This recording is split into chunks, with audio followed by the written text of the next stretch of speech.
(7명이) 숨진 울산 화력발전소 붕괴 사고와 관련해 경찰과 고용노동부가 관련 업체 6곳에서 동시 압수수색을 실시했습니다.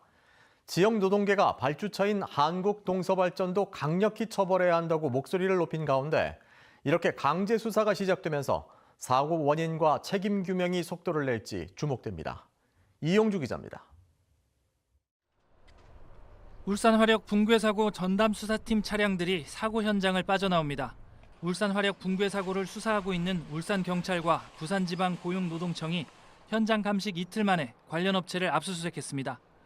압수수색은 공사 발주처인 한국동서발전 울산화력본부와 시공사인 HJ중공업, 발파업체인 코리아카코 본사 등 6곳에서 동시에 실시됐습니다.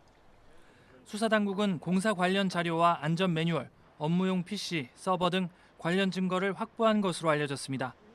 이를 통해 해체 작업과 안전 조치 등의 문제가 없었는지 확인하는 한편 사전 취약화 작업을 둘러싸고 공기 단축 압박이나 부실 시공은 없었는지도 들여다볼 계획입니다.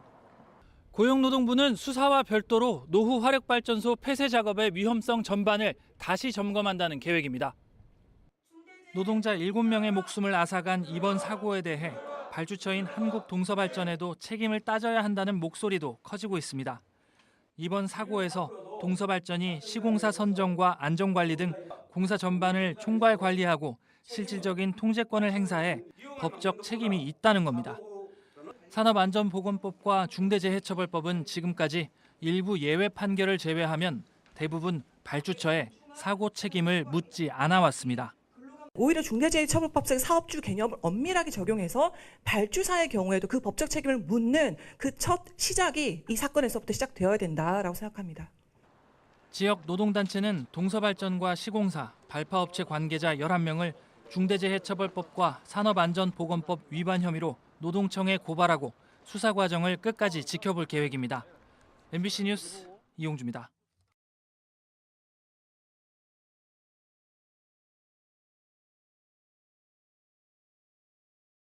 앞선 울산화력 붕괴 사고를 보셨듯이 중대재해 발생 시 발주처, 원도급사, 하청사 그리고 관련 공공기관까지 모두 압수수색 대상이 되었습니다. 이와 관련해 우리 회사의 2025년 HSE 추진 실적을 되돌아보는 시간을 가져보겠습니다.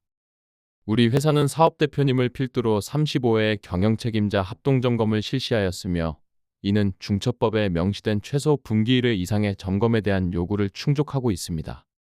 이에 더불어 안전보건부가 주축으로 하는 HSE 활동은 작년 대비 더 많은 활동을 보여왔습니다.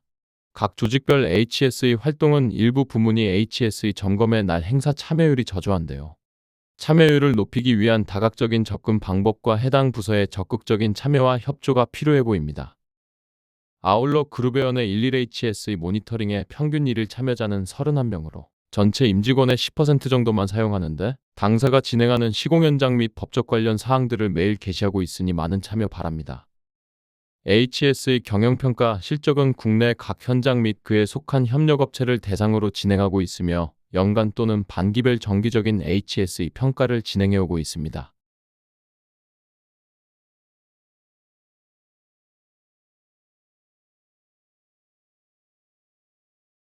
우리 회사의 경우 2025년에는 상위 1.2%로의 수준을 유지하고 있으나 HSE 관련 예산 투자 항목이 다른 비교군 대비 다소 아쉬운 점으로 평가되었습니다.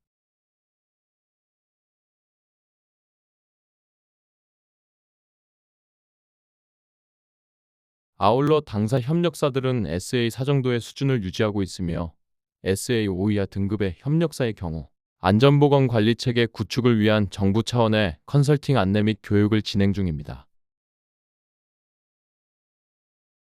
올 11월 MGRC 현장에서는 하반기 HSE 경영평가를 겸하여 외부 전문기관 점검, 경영책임자 합동점검 그리고 정기 HSE 점검을 실시하였습니다.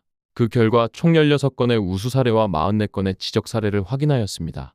주요 지적사항은 실제 사용되는 천공기와 계획서상의 천공기 재원이 상이한 점, 일부 토목공사 구간의 붕괴 위험, 불안전한 공간에서의 굴착 작업으로 인한 굴착기 전도 위험 등 중대재해로 이어질 수 있는 사항들이 지적되었습니다. 해당 점검을 마친 후 외부 전문기관의 강평은 2024년 대비 미흡한 느낌을 받았다는 말씀을 하였으며 이는 철저한 사전 준비와 개선 조치가 필요한 사항이 되겠습니다.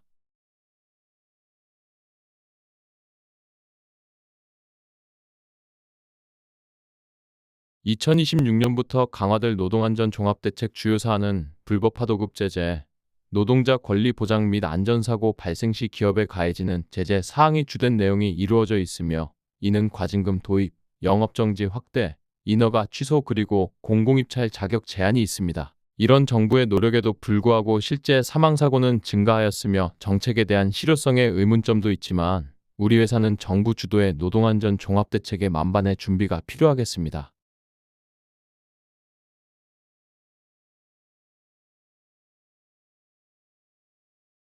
앞선 내용을 토대로 2026년에는 경영책임자만의 HSE 활동이 아니라 관리감독자, 즉 실질적인 작업지휘 및 안전보건 관리의 법적 담당자의 역할이 중요합니다. 이는 유해위험 요인 발굴 및 개선 조치는 당연하고 실제 근로자가 현장에서 느끼는 사안의 의견 청취를 수렴하는 창구로서의 역할, 위험 성평가 및 각종 HSE 활동의 주체가 되어야 합니다. 이상으로 2025년 HSE 실적과 간략하게 2026년 HSE 관리 중점 사항을 말씀드렸습니다. 한랭한 공기가 유입되어 기온이 급격하게 내려가는 경우 기상청은 한파특보를 발령합니다. 한파에 장시간 노출되면 저체온증, 동상과 같은 건강장애를 입을 수 있기 때문에 야외 작업 시 각별한 유의가 필요한데요. 첫 번째, 한파에 대비하기. 무엇보다 중요한 건 작업 전 예방이겠죠. 사업주는 한파가 오기 전 미리 한랭 질환과 관련하여 예방 교육을 실시해야 합니다. 그리고 한파특보가 발효될 경우를 대비해 비상연락망을 구축하고 구성원 가운데 한랭 질환 민감군을 사전에 확인해야 합니다. 또한 현장에는 추위를 피할 수 있는 휴게 시간 확보와 휴게 공간을 따로 마련해 두어야 하고요. 이때 난방기구는 화재나 유해가스 중독, 질식의 우려가 없도록 안전하게 설치하고 사용해야 합니다. 두 번째, 한랭 질환으로부터 보호하기. 작업 전 준비 운동으로 몸의 긴장을 풀어주고요. 얇은 옷을 여러 겹 껴입어 체온을 유지하고 보온 장갑과 보온 방수 신발 및 안전화를 착용해야 합니다. 온수기, 보온병 등을 활용해 따뜻한 물을 수시로 섭취하는 것도 체온을 유지하는 방법. 새벽 등 추운 시간대에는 야외 작업을 피해야 하지만 불가피하게 작업이 필요하다면 반드시 일정 시간마다 따뜻한 장소에서 휴식을 취해야 합니다. 만일의 경우 응급조치를 취할 수 있도록 동료 간의 건강 상태를 관찰하는 것도 중요합니다. 세 번째, 한랭 질환 응급조치. 갑작스런 기온차로 한랭 질환에 걸리게 됐다면 빠른 응급조치가 필요합니다. 체온이 35도 미만으로 떨어지는 저체온의 경우 심장박동과 호흡이 느려지고 심하면 혼수 상태에 빠질 수 있습니다. 일단 추위를 피할 수 있는 따뜻한 장소로 옮긴 후 젖은 옷은 벗기고 마른 담요를 덮어줍니다. 의식이 있는 경우엔 따뜻한 음료로 수분과 당분을 공급하고 의식이 없다면 119에 신고 후 심폐소생술 및 AED를 활용해 응급처치를 합니다. 동상은 심한 추위에 노출돼 피부 조직이 얼어 혈액 공급이 중단되어 나타나는 증상으로 주로 손가락, 발가락, 코와 귀 등에 잘 발생합니다. 동상에 걸린 경우 절대 비비거나 주물러선 안 되고 갑자기 불을 쬐거나 뜨거운 팩을 갖다 대면 안 됩니다. 얼었던 부위가 급작스럽게 녹으며 혈관벽을 손상시킬 수 있으니 주의가 필요합니다. 반드시 체온을 서서히 높여주고 물집이 있는 경우 살균거즈를 붙여 2차 감염을 예방합니다. 그리고 가능한 빨리 병원으로 이동하는 것이 중요합니다.